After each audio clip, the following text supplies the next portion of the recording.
Welcome to the Cannabis Equipment News Podcast.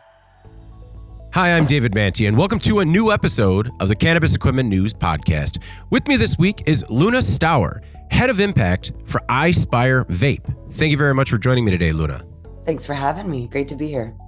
Before we get started, please make sure to like, share, and subscribe to the podcast. You could also help us out a lot by leaving the podcast a positive review on whatever platform you use. If you want to email the podcast, you can reach me at david@cannabisequipmentnews.com with email the podcast in the subject line. You can also subscribe to our daily newsletter. Make sure you get it delivered to your inbox first. Luna, I always like to start the podcast with a little bit of background, especially with somebody as accomplished as yourself. But what was it that first got you involved in the cannabis industry? I was the co-chair of SSDP and Normal at UC Santa Cruz my freshman year, 2002. Really on the more unofficial scale, but really driving a lot of the events, the actions, and then went to an SSDP conference when I was 19 in Long Beach. So it's been 20 years that I've been in cannabis advocacy. It's been a minute. And then were you a teacher out of school? Yes, absolutely. So I was always a patient first. So even though I was a public school teacher, I always had my medical card. I always used it, medicinally. I don't think that, I started using it in sixth grade. I've been smoking it, selling it, and growing it since middle school. So it was never considered, I didn't think about it as a medicine. It was just kind of everywhere and very ubiquitous. But then once I got to college and started seeing that people were getting locked up for it, that there was a medical conversation around it, the Prop 215 era, that really made me realize, oh, this is like a human rights and medical sovereignty and bodily autonomy issue. And so I ended up, being able to still utilize the medicine while I was teaching, and even kind of work on the side. And at some point I realized, this is my passion. I want to go into it full time. So after 10 years teaching, I moved into cannabis full time. What did you teach? I taught middle school history and high school English. Okay. So if you taught middle schoolers, did that give you the ability to be patient with pretty much anybody in the industry then? It's funny you say that. Everyone asks me, isn't it a crazy transition going from teaching into cannabis? And I'm like, actually, you're repeating the same simple ideas over and over with tons of patience and compassion and love. You're having to deal with emotionally immature people. You're, a lot of people who don't know how to share, who don't know how to keep their hands to themselves, don't know how to talk nice. It's actually very similar. We're all just middle schoolers, that our bodies kept growing, but our curiosities, our emotional needs are really the same as when we were preteens. So it's actually funny you say that. It's quite analog. Yeah. So when you decided to jump fully into the industry, what was that transition like? It was really easy. I was really lucky. I was working with Pura Vida, which was the first organic gluten-free edible on the market. And they already were in several stores in the Bay Area. And then I started working with Jetty Extracts, and we were one of the first vape technology, vape companies out there in 2014-15. And we were one of maybe 3 or 4 different cartridge companies out with, Care by Design, which later became Absolute Extracts. Bloom was in the early stage, Bloom Farms. And maybe a handful of maybe others, Gola Drop, and that was it. So we were a novelty, and we were offering CBD before anyone else was. I remember people were laughing at me. Why would I pay $5 more for something that's less psychoactive? And I had to explain to them, like, not all cannabinoids need to get you high. And they were laughing me out. This is 10 years ago. Now, obviously CBD, is a household term now. But I really, there were so many yeses. It pulls in the advocacy, lobbying, all the things that, as educators, we had to always be advocating for more funding, safer work environments, labor. I unionized the first charter school in Berkeley Unified School District. So, labor and fair practices has always been really important to me. I'm, raised by activist Jews from New York City with master's degrees that protested the war. And, we were picketing outside of, my grandfather got kicked out of the home for Jewish parents. We were picketing because we believed it was, related to bias and all these things. From 5 years old, I was picketing. And I was just always told that if you don't say something, silence is violence. And as, descendant of survivors of the Holocaust, you learn that if, you see something, you say something. And if something's wrong, you do something about it. And so as like this like very empowered, educated young Jewish woman, I've seen so many other people without that privilege, without that literacy, without those access to resources, and was like, I need to give back and be for other people what, we never had as Eastern European Jews. We were like rejected by most countries, including the United States, as we were trying to flee for a better life from persecution. And you see it happening within the United States, whether it's, Native, Black and brown folks, Indigenous people, queer people. There's just so many things that intersect in cannabis that I was like, I want to change these perceptions, these racist lenses that are put on this drug war that the Reagans started and Anslinger started, and really was like, how can I use my education, my advocacy elements, with the fact that I love weed. It sells itself. I'm naturally a good salesperson because I care about the plant, the product, my company, which translates into sales. So it was a really easy transition in the sense that there was no stretch intellectually or in my hard skills other than maybe having to like learn Salesforce or figure out that people aren't using emails. Like if you're dealing with a dispensary buyer, they're not going to be utilizing email or answering anything in the technological world. So there were certain small things that I had to realize, like, oh, as a grower, you have X amount of legal, just how to interface with the law, how to know your rights and play in the gray area, how to, remain respectful to the legacy and honor our rights as human beings, but also try to still follow the laws, make sure that the state of California is getting what it needs so that we can continue incremental change to transition in a way that everywhere else around the world is going to look at us and copy and paste the way they did the equity program for Oakland. Like everyone's looking to California, how California goes the country and goes the world. And so that's why when I travel globally, I try to tell them, like, these are the things we did really well. These are the landmines in legalization or regulation that really should have been decriminalization or descheduling, and how to make it so that we can like bring access to this plant without oppressing and destroying so many people's lives. How have you maintained that passion for advocacy over the last more than 20 years when, it's been drips and drabs or incremental change? That's a great question. It's a blend of things. I'm really involved in a lot of women's networking groups. I have a lot of really good friends. I think that especially for a woman in a male dominated industry and very sexist culture, having like a group of women that see you, that feel you, that hear you, that help you process things helps you get back in the ring and feel refreshed, and kind of like you're getting that emotional coaching on the back end when you're feeling frustrated. I'm not sure how many people, and it doesn't have to be a gendered support group. I have a lot of male mentors and friends that help guide me through the ups and downs and some of the disappointments. But I think having that community is really important. Also, if you don't genuinely care about this and this hasn't touched your life and you're not a patient and you haven't seen people's dogs be shot by cops or kids taken away from them by CPS or people having to move countries or states because they're medical refugees for their kids having seizures, if you don't have a real tie to why this is an urgent life-threatening movement for for bodily autonomy, if that's not something that makes you get up, like sit up in bed in the morning and go, oh my gosh, what are we going to do to change this? Then you probably shouldn't be in the cannabis space, and you probably won't stay in the cannabis space, because if you're not intrinsically tied to purpose, this plant will bounce you. So I think that's, it called me. I always say that the plant chose me and the plant chose us to do this work, because it is kind of like an abusive relationship. There's so many ups and downs. You're staying together for the kids meaning, social change and regulation, legalization, decriminalization. We're sticking around to see this end goal. But in the meantime, we're being very gaslit. We're being told that this has no medical efficacy, that it's highly addictive, and like all of these things that we know clinically, factually, and anecdotally are false. And we're still being told by the systems that benefit from the prison industrial complex and from big pharma that we can't grow something in our backyard that heals 90% of our ailments and prevents 80% of the things that will kill us.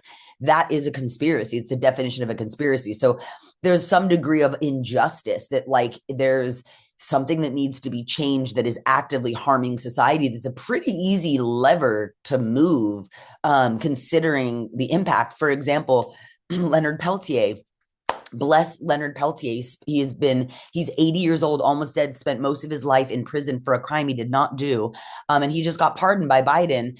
We're seeing the pardons of some of these nonviolent cannabis offenders, but some of these people are spending, Edwin Rubiz has been in jail for 40 years. He's serving he's served 27 years of a 40-year sentence, first time offense, nonviolent cannabis offense in Georgia, I believe. And his sentence hasn't been commuted, and Biden's out here pardoning his son, and he's not pardoning people like that. So I feel like, how do you not, stay committed when you see these just egregious human rights violations? I don't know. I can't just go about my daily life and just be a business person and do my thing while I'm seeing this stuff happen. I think that that's really scary, that a lot of people tune it out and don't make social justice causes a main part of their work. When you were talking about no judgment, but what's that? No judgment, but you could call a senator every once in a while. Not everything has to be all capitalism all the time. Sometimes people can volunteer and do something that's not directly related to money in their pocket. No, I completely agree. But I do think, that's one of the things that I do enjoy about this industry, is that there are more people like yourself, passionate and willing to go kind of the extra mile to protect and build the community rather than just profit off of it. Well said. Protecting and building. I don't think that that's something that transactional greed capitalism has a framework for. It's extraction, alienation, extraction, and that's not sustainable from a business perspective, and it's not sustainable with an agricultural product that's, a magical, mystical plant that doesn't just get it's not just a square peg in a round hole. She has really unique needs and a beautiful essences about her that are not easily quantifiable, scalable, replicable. You can't, put a number on all of these things. And I think that it's really making very numbers oriented, results oriented people kind of in a conundrum and breaking their brain a little bit, because they're like, wait, I can't, this could be the golden goose if we stop strangling it. If we stopped over-regulating, over-taxing, over-controlling it, we could have access really high-quality medicine made by a diverse group of producers at an easy to decent cost that is available by drop shipping. That is happening with kratom. That is happening with sex enhancement pills. It's happening with e-cigarette and nicotine. It's happening with alcohol. I can get all of those things delivered in the next half a day or less to my door for a very reasonable amount of money. And many of those are very harm-causing, unregulated, addictive, and chemically derived things that are not plant medicine, that don't have thousands of years of history of evolving with our endocannabinoid system that we have proof of, in our anthropology. Our biological anthropology has proven that we've been working with this plant. Look at these tombs in China that are 3,000 years old. They buried them with shit ton of hemp. The guy was literally buried in a tomb of hemp with hemp seeds, THC and regular, hemp seeds. It's this is not, a new trend. It's like quinoa. It's quinoa. These are thousands of year old plants that our bodies have been co-evolving with. It's not new. So I think that that's part of our job too, is just kind of reminding people that it's actually an unlearning of the propaganda and a relearning and a returning to ourselves. Yeah, I think that that's the most important thing that cannabis has taught me, is the autonomy piece of I have everything I need in my body to heal myself. All I need is me and the seed and the other things you need, soil, air, water, that you need for to survive as a human, but nothing additional. It's not like you need a laboratory. It's not like you need FDA approval. You don't need multiple chemical processes, or even with some other plant medicines like wachuma and mescaline containing plants and DMT containing plants. These are very extreme processes of processing these plants. Cannabis, you can pop it in your mouth, you can juice it, you can burn it and inhale the smoke that comes off of it, you can rub it on yourself. It's literally telling you, I'm easy to grow, I'm a weed, and I work all over your body for most things, and very few people are going to have adverse reactions, and none of them are going to be death. I don't understand how there's so much effort being put into tamping this down if it wasn't an actual conspiracy by people that are making money off of us going to the orange bottle instead of the green bottle. That's the only explanation, really, at this point. So at what part of unwinding that conspiracy are we right now? I've been very impressed, like I said, about looking back to 10 years ago when people were laughing me out of their dispensaries for having a CBD product. I mean, the hearts and minds adoption rate has been very fast. From the time that we legalized in California in 2018 till now, it's been what, 6, 7 years, 7 years? Like, we've made huge um bounds, leaps and bounds. The problem is the rescheduling to Schedule 3, which may happen, and also the consolidation of these Canadian companies and these publicly traded companies. Up, full disclosure, we're one of them, but we're not in cannabis. We're on the hardware side, technology side, but there has been on the brand side a big consolidation of big boys coming in and just kind of like gobbling up all the little guys, firing everyone, like running the businesses to the ground and then fire selling them. So a lot of these, there's been a brain drain that's like really left a lot of the expertise and the passion has left the cannabis industry. So I think that as far as the average consumer, people, maybe are a little bit mad that prices are more, or that it's, there's not as many dispensaries, or they don't get buy one, get one freebies and patient appreciation days anymore, since it's gone to, regulation of commercialization. But for the most part, you can just purchase it online and get it delivered to your house anywhere in almost all of the United States. Psychoactive cannabinoids, whether it's hemp derived or medical marijuana derived, you can get psychoactive cannabinoids delivered to your door at the gas station in 5 minutes for under $10. So I think that part is really exciting as a business person, as a craft grower, as a geneticist, as a breeder, as a soil scientist, as a permaculture focused person. I'm devastated to see the small farm community being decimated by regulation, overtax control and regulate, and by competition in the marketplace. People like, I'm not going to say who, in the Central Valley of California, who have, stacked licenses or have huge grows that are bottoming out the pricing in California and making it so that craft, artisanally grown, whole plant, living soil, permaculture minded grow, and organically grown cannabis is not affordable. And so they're going to these mega conglomerates that are funded by, basically it's the same story as alcohol. It's the same story as anything craft, right? So I think that there's two stories in cannabis. There's the story of, and this is true for plant medicine too, right? It's like, yeah, it's like free all plant medicine, but then there's like the peyote holders that are like, well, we still need to protect peyote. So like, yeah, we want to like decriminalize certain medicines, but the way we decriminalize them, the way that we're giving access and scaling needs to be respectful to the plant, to the earth, to the indigenous people who've been, stewarding it for a long time, to our bodies. And if we're trying to scale cannabis the same way that we have as Advil and have it in every single, cabinet pill box in America, in everyone's, what do you call it? Their medicine cabinet. There's a lot of corners that are going to have to be cut. We've seen Marinol doesn't work and is really harmful. Like you can't grow. The best cannabis in the world is sun grown in soil. That can't be sustainable if every person in the world is going to have that kind of cannabis. It is very hard to scale that with the way that we've set up our monoculture and the way that we grow food and the way that we grow agricultural products. There's no room for growing cannabis at scale, especially because we've been using pesticides for so long that a lot of these pesticides stay in the soil for 30 to 40 years, and we can't grow cannabis because we've polluted almost permanently with forever chemicals our soil and water system. So there's a lot of reasons why, it just depends on there's people who have different priorities. It's like, if your priority is access and scale, yes, that's worked in the sense that you can get it delivered anywhere, and the underground market is blowing up to your neighbor dealer is still going to sell you that sack for $30. Like, you're going to get your weed. So the average person can still get cheap weed on the black market, but can get, maybe higher quality, maybe lower quality for way more money in a safe setting where they can talk to a bud tender in a licensed facility where there's certificates of analysis showing that these products are safe. There's a lot of pros and cons, but that is at an unprecedented level.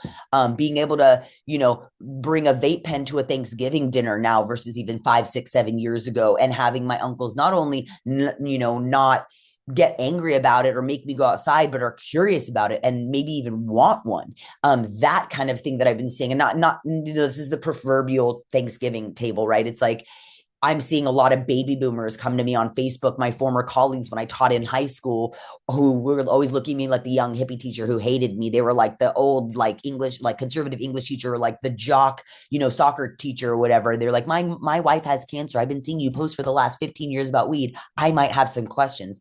Those are the kinds of things that I've been really heartened by, and really being like, okay, we might save some lives. Like, this might be an intervention point where people are actually not only has the fear mongering and the disinformation been removed, but there's been enough education to actually create curiosity and a new market, and like a can of curious group of people that are not only accepting of it, but like maybe would recommend it for one of their friends or would try it themselves. That is something we haven't seen.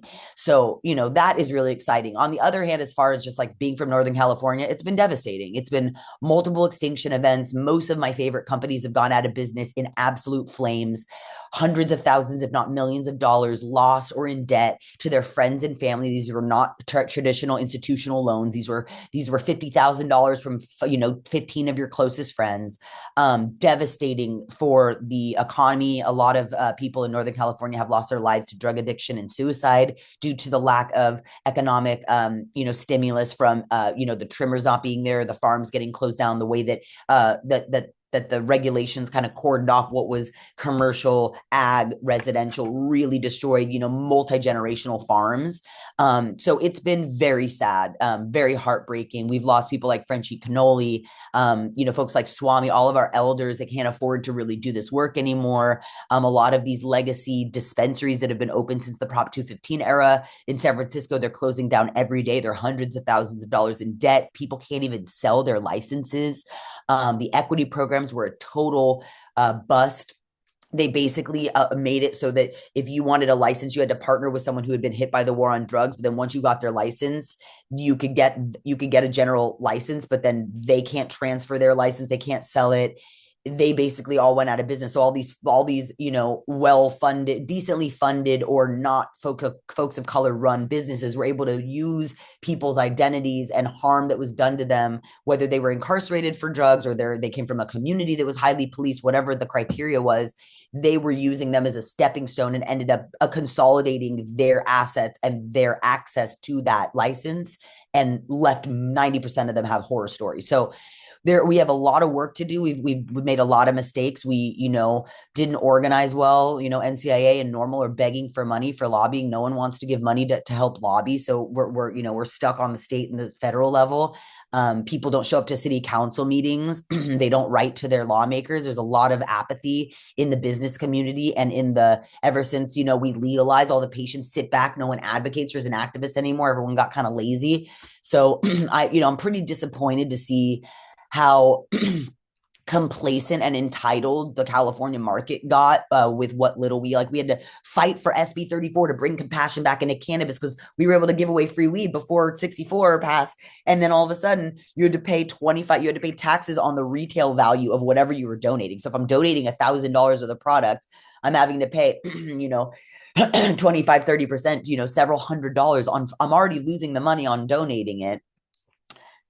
So we had to fight to get that put back in. But, by that time it was already a few years in, and these businesses are so highly tax controlled and regulated. No one has the extra money or the margins to be able to allow for this sense of abundance where they could just, give some money and donate some money. It's not like that anymore. Back in the day when we were balling and we had extra cash, all of these transformational festivals, Burning Man was going off, lightning in a bottle. You've noticed everyone's like, oh, we're all the festies. What do you think that we were all laundering our fucking weed money through? It was all of the arts and entertainment. And we were buying big pieces of art and throwing these huge festivals because we had cash and nowhere to put it. We're able to pay everyone really well. I was getting paid as a college kid $200. It was to in a work day, you could trim about a pound, give or take a little bit, depending on how good you were.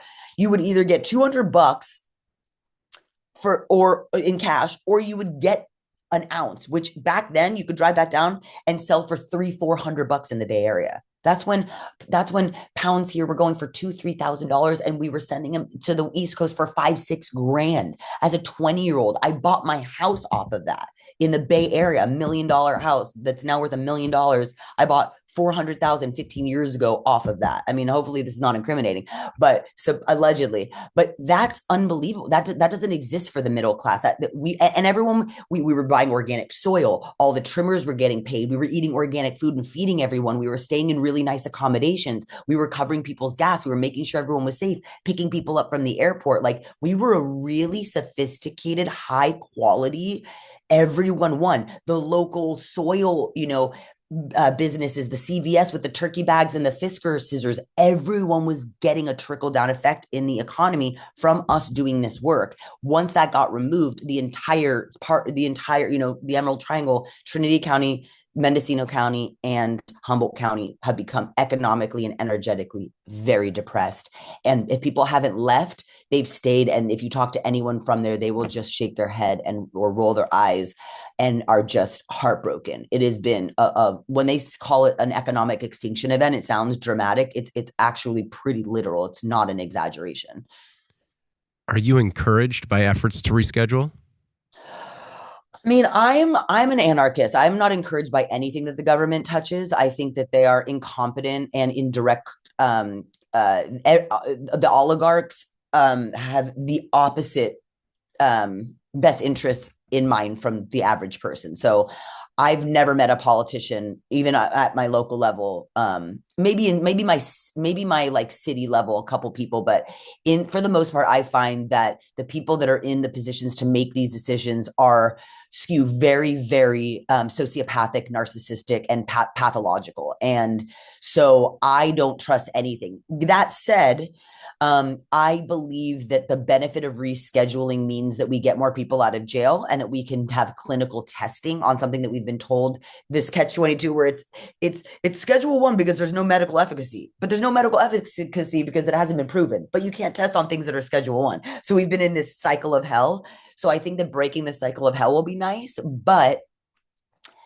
now you've given it to pharma. The only things on Schedule 3 are made in a pharmaceutical lab. And I also do not trust pharmaceutical labs because they have always messed up plant analogs. They've tried to recreate 5-MeO-DMT in Bufo. They've tried to recreate cannabis through Marinol. They've tried to recreate heroin through methadone or whatever. They make monsters. The pharmaceuticals make horrible versions that are more addictive and life-threatening compared to the safe thousands of years experience with these plants. So I think that if the pharma model and the system and structure changed, where we had people that had a background in science and medicine involved, that were not being fed by Pfizer and big pharma to say what they want, and we were putting money into actually really testing the efficacy of plant medicines in their full plant, whole natural form, then a rescheduling would be fabulous. It would mean that, we had safe, scalable products that you could get at a pharmacy that a doctor could recommend. You're not going to lose your veterans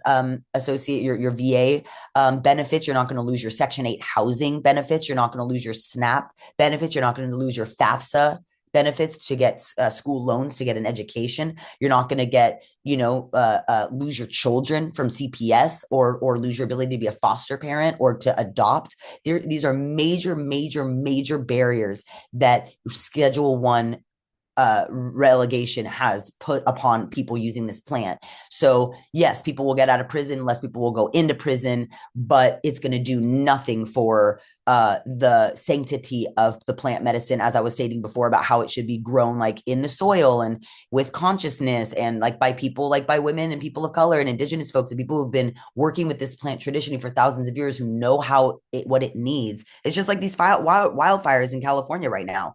It's like we went from locking up all these indigenous elders for doing controlled burns, and now we're hiring them, Cal Fire's hiring them as consultants to help us. It's just like we already have the knowledge. Like we just need to get out of our own way. And so, I mean, I say the quick answer, maybe you can splice this so that the end of it goes at the beginning, but deschedule or bust. Deschedule, deschedule, deschedule.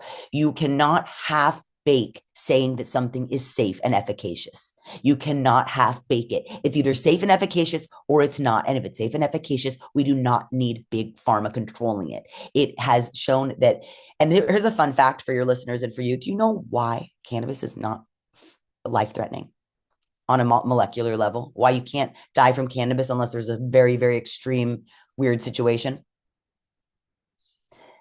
We have no cannabinoid receptors in our central nervous system. Our spinal column does not receive cannabinoids. It cannot override our central, our hub the way that alcohol and other drugs can. So what do? Three things. You either vomit, you go to sleep, or you have a micro panic attack.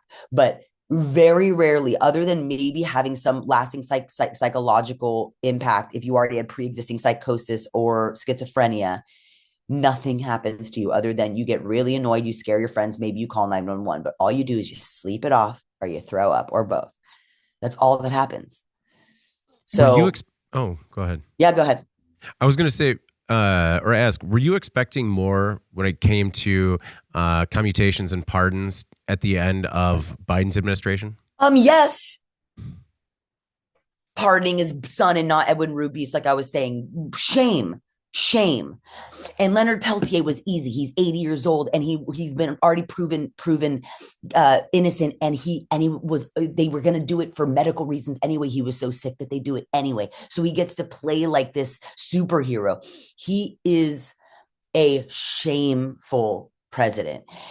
Even I don't like Trump. I am very upset that he is going to be president. I find him to be a misogynistic, sexist, horrible business person who is very dangerous in the way that he acts publicly. Personally, I'm just going to say that. I'm not Republican or Democrat. Like I said, I think the whole system is an oligarchy. I don't trust any of these people. None of them remind me of anyone I know. They all freak me out. However, Corvain Cooper released at 11:59 in the final hour of Trump's presidency. Even him had the decency to let people go, whether it was just for his ego. It doesn't even matter why. We all know that he's not a good person with a good heart. He does things for optics and clout. That's undeniable. This person's not a bleeding heart, thinking about them home and getting warm and fuzzies with their family. But even Trump knew to let a bunch of our friends go in the final hour. I'm not sure if Luke Scarmazzo was part of that. Last Prisoner Project, shout out Last Prisoner Project, working tirelessly to get this through. The fact that you would not release nonviolent cannabis prisoners is proof that the prison industrial complex has the democratic institution by the cojones, straight up. And I don't really think there's that big of a difference between red and blue. The only difference I think with maybe a Trump era is just personality politics. And I think that he's just crazy enough to maybe do something like deschedule just because he wants the fanfare and he wants to like stick it to the system. I don't think there's like a lot of thought or strategy or intellect behind it. I think it's just kind of knee jerk, like what's going to get big press and be huge news and all these things.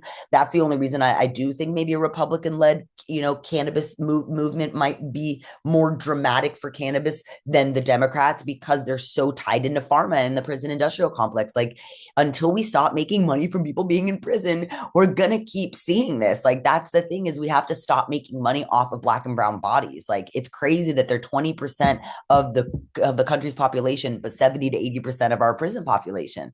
They're not more likely to commit crime. Black and brown people are not predisposed to being criminal. This is a policing issue. This is a policy issue, and it's an internal and intrinsic bias issue, from a structural level, a hegemonic level, from bottom to top. And that's why we need plant medicine and cannabis to come in and give language to this and let folks know that what's true for cannabis is also true for women's bodies. We're seeing our ability to control our bodies being taken away. We are getting constitutional rights rolled back. So these are analogs when you're looking at a cannabis perspective and a bodily autonomy lens.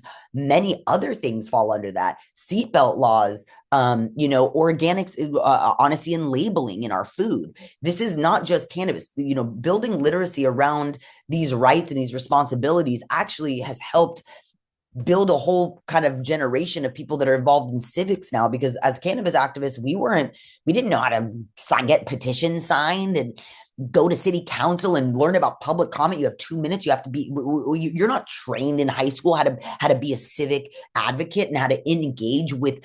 I was 40 years old when I first started lobbying. I had no idea.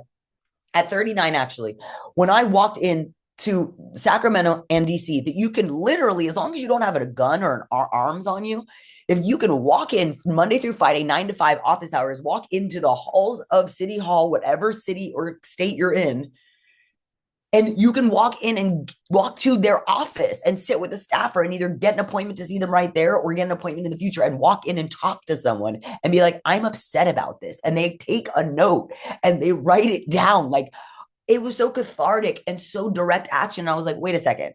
I've been paying all this money all this year, all this time, and you literally everyone's doors are open and you have to listen to me. And if I have a veteran with me, I'm for sure walking into that office and getting a lunch meeting with you. Like, what? That's the thing that I don't think people realize until we got into cannabis, that like we pay these people to work for us. Their fancy overstuffed leather couches in DC are paid by our tax dollars. So sit on that beautiful overstuffed fancy $1,000 leather chair. Like that, you paid for that. Sit there and tell them that your friends had to move states because their kids can't get the medicine they need, that that you lost your housing because you were growing a plant in your closet. Like, they cannot change laws unless they have anecdotal factual stories from constituents and other people that tell them, my friend got shot outside of a dispensary, he's a security guard because of the Safe Banking Act is not gone through and they're holding 100 grand in cash in their dispensary and my homies are getting shot. They need to know where, when, who, and what that is for them to change the law. They can't just wake up one day and say, we're going to legalize weed. They need those 3 stories that I just said and say, you know what, we have a constituent that's having some real, measurable harm in their lives that is impacting a lot of people in the community. That is what changes the social movement. So I think that's my hope, is that people get more involved in general in their city building ordinances, how they're using materials, how the parks are being built. Like, I've become more engaged in the world around me because cannabis has taught me that nothing's going to change unless we are a part of it and we know the way it's supposed to be. We know what's good for kids and animals and the air and the environment. The capitalism will never do what's right for the earth unless they're in a B Corp situation like Patagonia, where they are have checks and balances that ensure that they're giving back as much as they're taking, that there's some accountability structure and checks and balances. But until we have that, cannabis advocates and lovers need to fight really hard to protect her integrity. We don't want to be another tobacco industry. We don't want to be another alcohol industry. We do not need more of these industries. We need responsible. This is why I like Icefires. The tagline is the responsible vaping revolution. It's like age gating, youth prevention. Like, we're putting millions of dollars into R&D to have point of use age gating so that, you can have point of sale. Everyone knows that kids are going to get vapes. Everyone knows that point of sale doesn't stop alcohol and nicotine sales. We have a way to identify an identity on an actual vape using, NFC technology like Clear, that actually make sure that the person opening it up is 21 or over, or 18 or over, depending on, like, those are the kinds of initiatives that we need to be looking into that are we can walk into some of these governmental rooms and say, hey, by the way, you don't need to be this fear-mongering far extremist side. And we also don't need to be this kind of head in the sand hippies where say, weed works for everyone and everything and it's 100% safe. There are ways to allow people to have access to this plant that allow for, safety and legalities and ways that, the EU GMP certifications, all of these high level certifying bodies are going to be comfortable implementing. They can dose them. They know that they don't have contaminants. They know that they can scale it. There are ways to ensure that there are proper dosing guidelines and age gating. Like, we don't have to throw the baby out with the bathwater. So it's like, it's not about what it is, it's about how we do it. And if we're not in that conversation, we're going to be on the back end of it and we're not going to like it. This is what we saw with regulation and legalization in 2018 with 64. Everyone just fought. All the growers and all the hippies were like, no. And then the business people were like, yeah. But instead of finding like a way to make it work in between, it just became one extreme. Instead of it being a collective model, it just became a hyper consolidated, over tax controlled and regulated, where no one can win, where it actually crushed small. It's the most un-American thing I've ever seen is what happened in California. You were supposed to incentivize small businesses And they're doing the opposite. There's no loans. There's no way to bank. There's no, onboarding services for, new businesses to give them, how to run a business. There were no PPP loans. When people lose things, there's no way to get insurance. And you're paying $16,000 a month to have a kind of dirter guy out front who's like getting paid literally hundreds of dollars an hour to have a gun out front because you can't be a normal business and you just have some random dude that your life is depending on this guy who's checking his phone on his break. No offense, we love our security guards, but they're not like a highly skilled, highly educated bunch. They're skilled in what they do, but they're not thinking always about protecting a business or customer service. A lot of times they're checked out and they're just getting a paycheck, and you're literally paying like a full salary, more of a salary than you are to your managers to have them out front. So, what is it like being labeled one of the most important women in weed? First of all, I think that all of these awards and namings are really interesting because we're a small space. So at some point, if you're on a list, it's very sweet and I really love it and I appreciate the acknowledgement. But really it's like, I just wish more people did what I did. Like I remember hearing an interview with Ani DeFranco when I was little, and she was like, yeah, all these like women coming up to me and thanking me for being like a loud feminist and not shaving my armpits and like being bisexual openly and like doing all these things.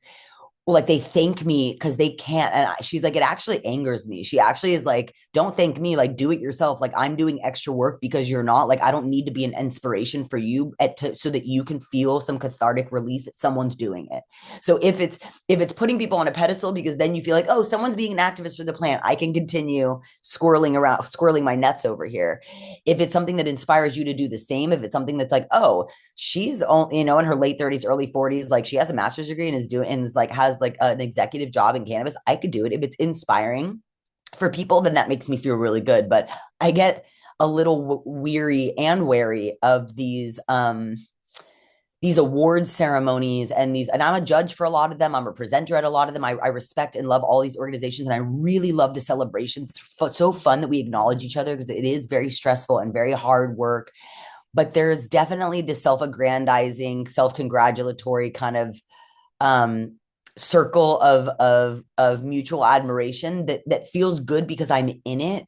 But I hope that it's not like alienating, or that it doesn't feel like the popular kids club, or that it's a pay to play. Like that's the only concern, is not getting so into the fact that like I'm like a upper middle class white educated woman, making money off of a plant that people who don't look like me, who don't come from a background that I come from, are rotting in jail for. So it's a mix. It's a two-sided coin for me. I obviously, my ego and my self-love are like really happy that I'm a role model and that people hear what I have to say. Like people like you invite me on here. Like that's super meaningful to me to know that, I've built unbelievably successful and beautiful companies and brands that I really am proud of their mission and what they've done and the product and the people. Like I've undeniably made this space better than I found it in spades.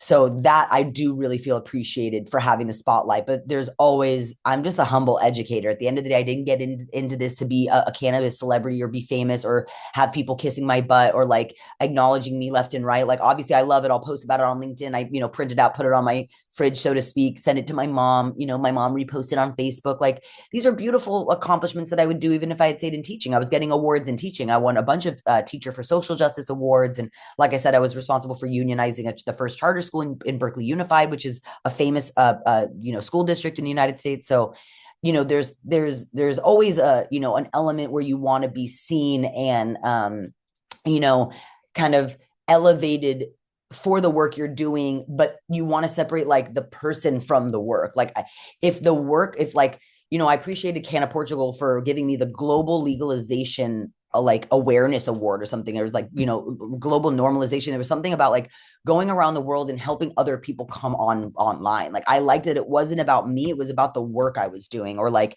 what makes me an important woman in cannabis. Is it just because I am a woman in cannabis? Is it because that's just my gender identity? Like what about me being a woman in cannabis makes the cannabis space better? Is it because of the impact programs that I put out there? Whether it's the hygiene bags we do with advanced nutrients for our homeless and housing insecure Secure Neighbors in LA? Is it the donations we give to women and indigenous organizations, to, the sponsorships for equity organizations, to, sponsoring the women's lounge at MJ BizCon? Like hundreds of thousands of dollars I give and donate to causes. Is that because I'm a woman? Is that my network of women that's bringing really beautiful cause-based initiatives into my realm that I can then power and fund? Like, if that's what I'm being congratulated for being a woman in cannabis, then like highlight that, not just the fact that I have boobs. Like, big whoop, you know?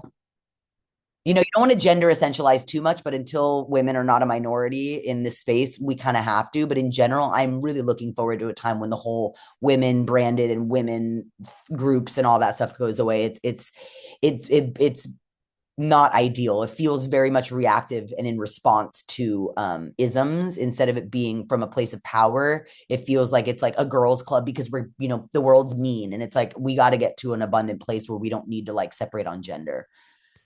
Well, staying on that topic a little bit, how, in your opinion, what would be the most successful way to have more female leaders and entrepreneurs in the cannabis market? Have more hiring managers that are women. There are so many intrinsic biases, even though people say, oh, it was merit-based. Unconsciously, if old white dudes are interviewing other old white dudes, they connect on their kids are the same age, they play golf at the same club, oh, cool watch, I have that car, blah blah blah. It's super fun. I love when I meet other people like me, when I meet young women that are like me, that have dogs. Like, we all do it. We all want to work with people that remind us of ourselves. That's why I said it's unexamined internal bias. I don't think men only want to work with men. I think men do want to hire women, but when the person writing the job description is not female, when the person screening for the job applicants is not female, when the person running the first round of interviews there's no females involved, the final hiring manager, whoever's going to manage them, if there's no women in that process, you are unintentionally not allowing women to come through. And like I said, I don't believe that dudes are sexist naturally towards women. I don't believe that hiring managers, in fact, I almost feel like they're so nervous because of this woke DEI stuff that they're trying to bring on more women and folks of color. And then the backslide of that is now they're bringing on someone who fits one of those, and they might not be that good. We've also had, I've seen that in the cannabis industry, a lot of like this concept of diversity hires is very problematic, because most of the time, folks of color and women are very good at their jobs, but there are times when people are just being brought on because they're like, well, we don't have enough Black women on this team, and they bring on a bunch of Black women, and they weren't ready for the role. They didn't have the experience, and they set them up for failure. And now it makes the hiring manager less likely to want to hire that group, which is not that group's fault. And it disincentivizes that group from continuing to want to work in cannabis. Everyone loses. It's like setting people up for failure. So it's like you also want to make sure that it's merit-based, and that the role, that the identity is not more important than the effectiveness for the role. So I think that that's been a really big and an important thing. I think that if you're not bringing HR women into HR, you're not going to have female hires unless that woman is being told by the CEO or a patriarch at the company overtly, under the table, unofficially, like, we want really like corporate sales guys. And even though they don't have to say men, if you make something so narrow that it's only going to serve X amount of people, like certain roles, like if you want 20 years of enterprise sales and nicotine, you're not going to find a female executive. They're just not there. So there's certain things that are hard. Like in our space, it's like we have a bunch of old white men in our company because that's who's traditionally been in the nicotine and hemp spaces for all these years. That's just what it is. So, we don't have 40 years to grow and train a female leadership to hire into these things. So part of it is just the backwash of a century of sexism in the workplace, that there's nothing we can do about it. If we need someone who has 30 years of engineering experience in vape technology and who speaks Chinese, we're not going to get very many female applicants. Maybe we do, but then she's also a mom, and she's also older, and there's all these other things that, like, most hiring managers are like looking for someone who's like young and single and is going to answer their phone call at 5 p.m. I'm not speaking for iSpire, obviously. I'm pretty impressed by our hiring practices, but in general in cannabis, it's like if you have like a really experienced older woman who has, kids that are almost out of the house but not quite, versus like some young inexperienced dude who's like single and is willing to work 95-hour weeks and not going to stand up when someone makes a sexist joke at the office, they'll go for the one that makes their lives easier. The broy dude that they can do, drugs and drink with in Vegas in front of, and they're not going to tell their wives, versus like someone like me who's like has a master's degree, is like a grown ass woman who's going to respond when like inappropriate things are happening. I'm not a wet rag. I'm super chill and like down to earth, and I let people have fun, but it's different to have like a mom vibe in the room versus like a young kid. When cannabis is, it's up to us. We don't have third party ombudsmen. We don't have background checks and live scans. We don't call references. We hire based on who makes us feel good and who we want to work with. And that's why we have that's why we have a broy male culture in cannabis. I hate to say it, and I don't want to throw anyone under the bus or sound negative, but like there's a reason why women run away from this from this space.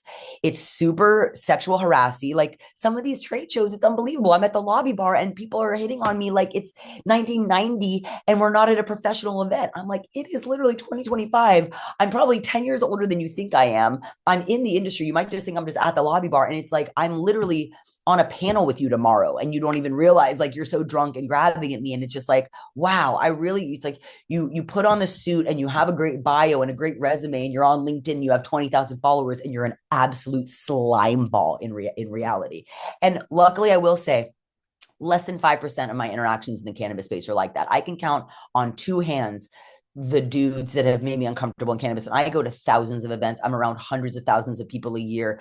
I am 99% of the time, I feel super loved and supported by the men around me. They are warm and conscious and congratulatory, and they share ideas and resources, and they're super protective and conscious. And I love the men in the cannabis industry. That's why I stay in the industry, is because I feel safer as a woman in the cannabis industry than any other business. So I do want to say that when it's gross, it's pretty gross, but we're not one of the worst industries out there. I think we're one of the best. The plant medicine space, I find, really attracts heart-centered, thoughtful, educated men that they love the plant, and the plant's a female.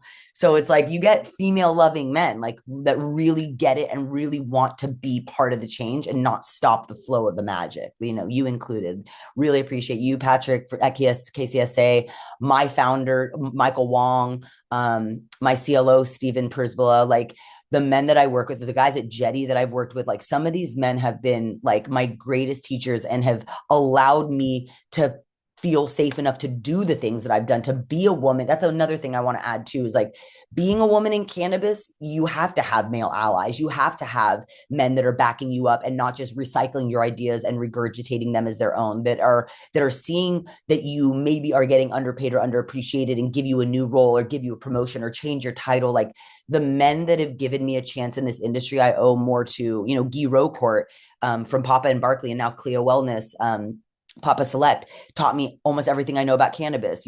Shout out to Zachary Franklin. He's not in the legal game anymore. Trinity Roots taught me everything I know about cannabis. Like these were men, these were loving, thoughtful, patient men that said, we see something in you and we want you to shine. And I'm not going to steal your shine. I'm not going to get in the way of your shine. I'm not doing it just to sleep with you. I actually am just a nice person that wants to see the women around me shine. Like that's a beautiful thing. And it hasn't been rare. I would say the majority of the men in my life are like genuinely excited to see me and the other women around them, kind of bring our gifts to the space, because they get it. They get that everyone wins. When women are abundant and flowing and doing our thing, everyone wins. Everything's better. Well, Luna, I really appreciate you taking the time today and just, providing some of your tremendous insight into the industry. Before we get out of here, I wanted to ask, generally, what are your thoughts on the current state of the vape market, and overall, how are things at Ispire? The vape market is blowing up. Everyone loves vape. It's growing. It's the fastest sector. With that, we need responsibility. So that point of sale or point of use age gating has been really important. This responsible vaping.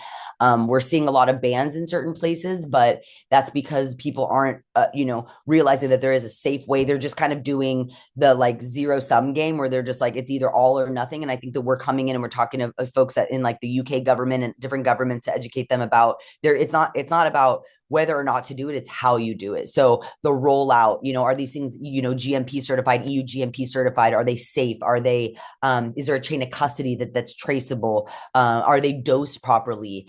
These things that have been traditionally very unregulated and very harmful, we're trying to come in with things like the IKE program, the IKE. You guys can look it up. We just did a press release on it. It's that the point of use technology that uses NFC and is actually verifying that person's age and identity before the device even turns on is really I feel like going to help this landslide of negativity against vape, because really it does help get people off of smoking. Like most of the executives at my company who were smoking cigarettes got off of it. They vaped to get off of cigarettes and then got off of vaping and were able to quit nicotine completely from it. So we do believe, but then on the other hand, there's also people that can also get addicted to it. So being responsible about, making sure it's only adults. We believe that adults make their own decisions. People can use whatever substances they want. We just have to make sure that they are adults and that the products are safe and tested. So I think that that's been kind of the fun role at iSpire, is being able to work outside of, cannabis and hemp and nicotine into the smart device space for anything. This could be for pharmaceutical applications as well. So we're really seeing a lot of volatility in the market, but as far as use and adoption, more and more people every day are vaping across the board, all substances. And more of these governments are looking for ways to sensibly regulate them instead of just ban them, because they're seeing that what happens when you ban is that you get a really bad unregulated underground market. And if you're talking about public safety, that is a way bigger threat than having a regulated product. So, whether it's the off-gassing of heavy metals and some of the components, if it's some of these bad, really cheap carts, a lot of them, you go back in the factories, no longer there because they're fly-by-night companies. The plastics have, forever chemicals in them that are being released. They're not being stored properly. The battery components are not, secured for safety. They could explode, or they could, burn out from not being a smart battery and overcharging. There's a million reasons why, even just the vitamin E acetate, the additives that they're putting in the actual juice, everything about a vaporizer, if you do it right, can be a really amazing risk mitigation and harm reduction tool. And if it's done, with a bad company with bad faith practices and bad manufacturing practices, it can be life-threatening. So we're really proud to be setting the responsible pace for vape technology. ISPR, if you're interested, the stock ticker. Well, thank you very much for taking the time. Before we get out of here, is there anything else that you want to make sure the Cannabis Equipment News audience either knows about yourself or your work at iSpire? No, I mean, I feel like if you guys are active on LinkedIn and Instagram, I'm Luna Stower there. On Instagram, you have to type Luna_Stower because Meta bans. People are kind of moving over to Blue Sky. I don't know if we need another social media, but I encourage you to follow me on LinkedIn and engage with my posts. I'm always trying to figure out what people's thoughts and opinions are. Also, if you guys have any speaking opportunities, if you guys want me to come through to a podcast, an interview, a panel, a discussion anywhere in the world, I speak Spanish as well. I've done a few presentations in Colombia and in Central and South America. So I really love educating. So if any opportunities come up, there's a cool show or a trade show or expo that you think that I would be a good fit for, or a women's organization, or someone that needs a cool donation or a sponsorship that you think that my role and impact would be able to help support. Like, I'm really just here to answer questions and share my knowledge and experience, because being in cannabis advocacy for over 20 years, I've seen a lot, and I don't want to keep that to myself. I think that it's really important to share the knowledge. So I really appreciate being on today and being given a platform, and really appreciate that you let me go so deep into anarcho-feminist themes on this show. You weren't expecting that, were you, David? Wasn't expecting that, but hey, it's always welcome. Hey, it's always good to get a little different perspective. I'm sure that, the cannabis technology and equipment, crowd can skew a little bit more dry. So I figured I'd add a little spunk. I appreciate the spunk. Thank you again. I really appreciate it. Shout out to KCSA, our PR company. They always have the best placements, and they're the best team, and they really care about my message and advocate for me. They actually understand what I am talking about and believe that their role in media is to help with movement building and building the revolution along with us. So I think that it's really cool to have people like you guys in media that understand your role in getting the word out. It's really wonderful to work with you guys. Well, thank you very much. Hopefully we get a chance to talk again soon. Yes, absolutely. All right. Before we get out of here, please make sure to like, share, and subscribe to the podcast. You can also help us out a lot by leaving the podcast a positive review on whatever platform you use. If you want to email the podcast, you can reach me at david@cannabisequipmentnews.com with email the podcast in the subject line.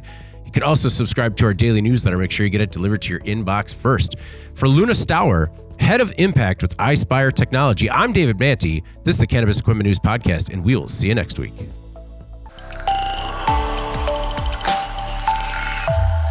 Welcome to the Cannabis Equipment News Podcast.